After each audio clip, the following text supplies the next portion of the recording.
s'appelle la zone mixte, qui est une autre zone réservée aux médias. Elle est beaucoup plus garnie habituellement. Elle commence petit à petit à se garnir de caméras et de journalistes notamment. Vous la voyez très souvent, cette zone, que ce soit à la sortie des vestiaires ou lorsque les joueurs sortent du terrain, ou également lorsqu'ils arrivent, puisqu'ils arrivent en sortant du bus juste sur votre droite ici. Et vous avez également beaucoup d'interviews qui sont réalisées dans cette zone, tout simplement puisque les joueurs sont obligés par l'UEFA de s'arrêter ici pour prendre quelques minutes et répondre aux différentes questions des journalistes. Vous avez juste ici sur votre droite la salle de contrôle antidopage, qui est une salle tout ce qu'il y a de plus normal, actuellement fermée, puisque utilisée par les ouvriers, notamment du chantier.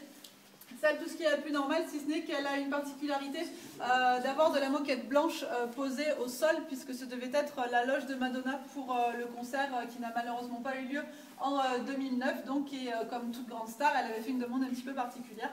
En l'occurrence, elle avait demandé à ce que soit posée de la moquette blanche dans sa loge. Donc la moquette a été posée, le concert n'a jamais eu lieu, mais la moquette est restée.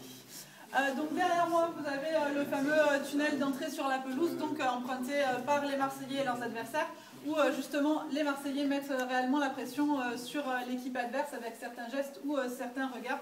Carlos Moser à l'époque faisait crisser ses crampons sur le béton pour annoncer à l'équipe adverse ce qui les attendait.